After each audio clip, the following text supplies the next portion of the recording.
Phùng Thiệu Phong được hỏi, bạn có muốn tái hôn với Triệu Lệ Dĩnh không? Câu trả lời khiến cả khán phòng bất ngờ. Trong làng giải trí Hoa ngữ, cái tên Phùng Thiệu Phong và Triệu Lệ Dĩnh luôn gắn liền với nhau như một mối duyên vừa đẹp, vừa buồn. Họ từng nắm tay nhau đi qua những ngày tháng ngọt ngào, rồi lại chia tay trong sự tiếc nuối của công chúng. Dù đã ly hôn, mỗi khi xuất hiện, cả hai vẫn là tâm điểm chú ý. Để rồi những câu hỏi về tái hợp chưa bao giờ ngừng xuất hiện. Và rồi, trong một buổi phỏng vấn mới đây, khi MC bất ngờ đặt câu hỏi, anh có muốn tái hôn với Triệu Lệ Dĩnh không? Cả khán phòng như lặng đi, khán giả ngồi dưới ghế bất giác nín thở, chờ đợi câu trả lời từ người đàn ông từng là chồng của nữ diễn viên hàng đầu Trung Quốc. Thoạt đầu, Phùng Thiệu Phong mỉm cười, nhưng nụ cười ấy ẩn chứa sự ngập ngừng. Anh không trả lời ngay mà cúi xuống, đôi bàn tay siết chặt lấy micro. Khoảng lặng chỉ kéo dài vài giây, nhưng trong bầu không khí căng thẳng ấy, nó dài như vô tận. Khán giả bắt đầu xôn xao, một số người đưa tay lên che miệng, hồi hộp như thể chính mình là người sắp phải thốt ra câu trả lời. Rồi anh ngẩng lên, đôi mắt ánh lên sự chân thành và bình thản. Nếu nói rằng tôi chưa từng nghĩ đến chuyện tái hôn, thì đó là nói dối. Nhưng điều quan trọng nhất không phải là tôi muốn, mà là cô ấy có muốn hay không. Tình yêu vốn cần hai người, hôn nhân càng cần sự đồng lòng. Tôi vẫn còn yêu, nhưng có lẽ điều đó chưa đủ. Câu nói vừa dứt, khán phòng im phăng phắc, chỉ nghe thấy tiếng hít thở nghẹn lại của những người có mặt. Không ai ngờ Phùng Thiệu Phong lại lựa chọn một câu trả lời trực diện, thẳng thắn và đầy cảm xúc như vậy. Nhiều phóng viên đã kịp ghi lại khoảnh khắc anh mím môi, đôi mắt hoe đỏ. Rõ ràng, câu hỏi này đã chạm vào vết thương sâu trong lòng anh, vết thương mà suốt mấy năm qua anh chưa bao giờ công khai thừa nhận. Ngay sau khi đoạn clip được phát sóng, mạng xã hội bùng nổ. Hàng triệu bình luận xuất hiện chỉ sau vài giờ, anh ấy vẫn còn yêu, nghe mà rơi nước mắt. Một người đàn ông sẵn sàng thừa nhận tình cảm trước hàng trăm người, đó không phải là sự yếu đuối, mà là sự dũng cảm. Mong Lệ Dĩnh nghe được những lời này, có lẽ vẫn còn cơ hội. Hashtag thăng Phùng Thiệu Phong một tái hôn nhanh chóng leo lên top tìm kiếm Weibo. Đoạn video ghi lại câu trả lời của anh được chia sẻ hàng chục triệu lần. Dù chưa có phản hồi chính thức từ phía Triệu Lệ Dĩnh, nhưng khán giả lại càng tò mò liệu cô có suy nghĩ gì khi nghe thấy lời thổ lộ ấy. Nhiều fan tinh ý cho rằng, trong một bài phỏng vấn khác gần đây, khi được hỏi về Phùng Thiệu Phong, ánh mắt của cô cũng ánh lên một thoáng bối rối. Một số cư dân mạng bình luận có lẽ trái tim họ chưa bao giờ thực sự rời xa nhau, tình yêu từng trải qua sóng gió, nếu vượt qua được, sẽ càng bền chặt hơn. Thực tế, sau khi ly hôn, Phùng Thiệu Phong và Triệu Lệ Dĩnh vẫn duy trì mối quan hệ tốt đẹp vì con trai chung. Nhiều lần, họ bị bắt gặp cùng xuất hiện trong những dịp đặc biệt của con. Tuy không công khai nắm tay hay bày tỏ tình cảm, nhưng chỉ cần ánh mắt quan tâm dành cho nhau cũng đủ khiến công chúng tin rằng tình cảm ấy chưa từng dứt. Phùng Thiệu Phong chưa bao giờ ngừng nhắc đến Lệ Dĩnh trong những buổi trò chuyện riêng. Anh ấy thường bảo rằng cô ấy là người phụ nữ vừa mạnh mẽ vừa dịu dàng nhất mà anh từng gặp. Trong suốt buổi phỏng vấn, dù đã cố gắng giữ bình tĩnh, nhưng đôi lúc Phùng Thiệu Phong vẫn lộ ra sự xúc động. Anh nói thêm, có những sai lầm mà đến khi mất đi rồi mới nhận ra. Nếu được quay lại, tôi mong mình đủ trưởng thành để giữ chặt lấy hạnh phúc ấy.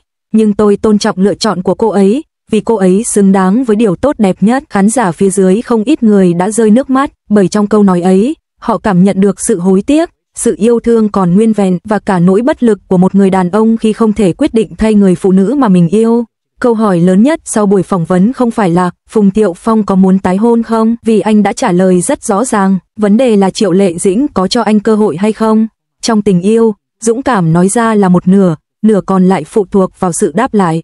Phùng Thiệu Phong đã bước một bước dài, nhưng chặng đường phía trước còn phụ thuộc vào trái tim của Triệu Lệ Dĩnh. Khán giả vẫn chờ đợi một phép màu. Sau đêm hôm ấy, nhiều fan viết những lời nhắn gửi đến cả hai. Tình yêu chân thành luôn có thể tìm lại đường về. Nếu còn yêu, xin đừng để thêm một lần hối tiếc. Con trai của hai người xứng đáng có một gia đình trọn vẹn. Câu trả lời của Phùng Thiệu Phong không chỉ khiến cả khán phòng bất ngờ, mà còn một lần nữa khơi dậy niềm tin của công chúng vào tình yêu đích thực.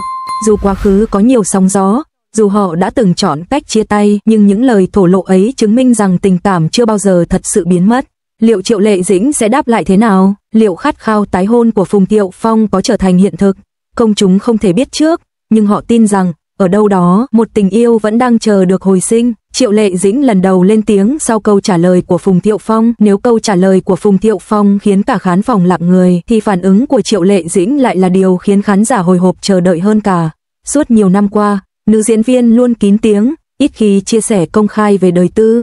Thế nhưng, bất ngờ thay, chỉ một ngày sau buổi phỏng vấn của Phùng Thiệu Phong, cô xuất hiện trong một chương trình truyền hình trực tiếp. MC, với sự nhạy bén vốn có, đã không bỏ lỡ cơ hội. Khi chương trình gần kết thúc, ông nhẹ nhàng đặt câu hỏi, Lệ Dĩnh à, chị có xem buổi phỏng vấn tối qua của Phùng Thiệu Phong không? Anh ấy nói rằng, nếu được, anh ấy vẫn mong có thể tái hôn.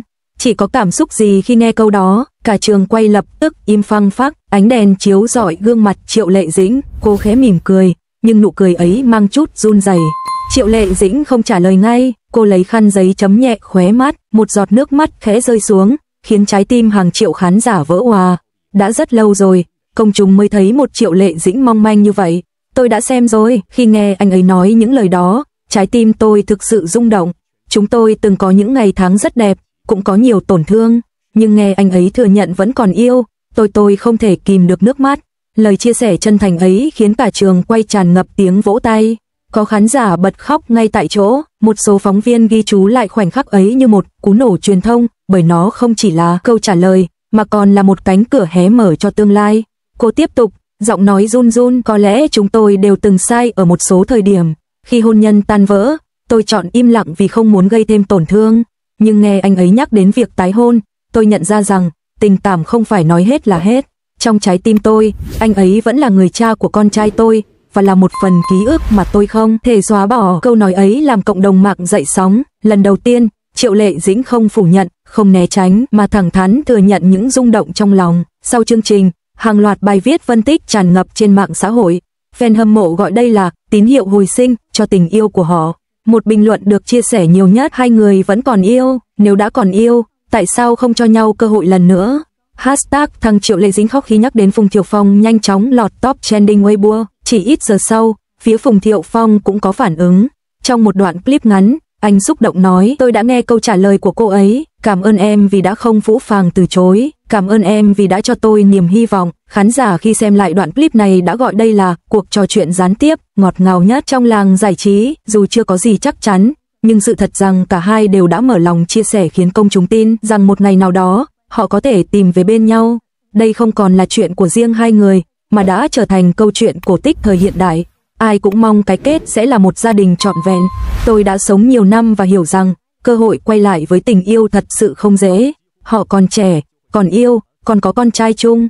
Xin đừng bỏ lỡ nhau lần nữa. Từ một câu hỏi bất ngờ trong buổi phỏng vấn, từ một lời thú nhận chân thành, đến giọt nước mắt rơi xuống trên sóng truyền hình, tất cả đã tạo nên một làn sóng cảm xúc mãnh liệt. Liệu đây có phải là tín hiệu cho một chương mới trong mối tình đầy sóng gió của Phùng Thiệu Phong và Triệu Lệ Dĩnh? Công chúng không dám chắc, nhưng họ hy vọng, bởi tình yêu, sau cùng, vẫn luôn có sức mạnh chữa lành, và một gia đình trọn vẹn là điều mà mọi trái tim đều hướng đến.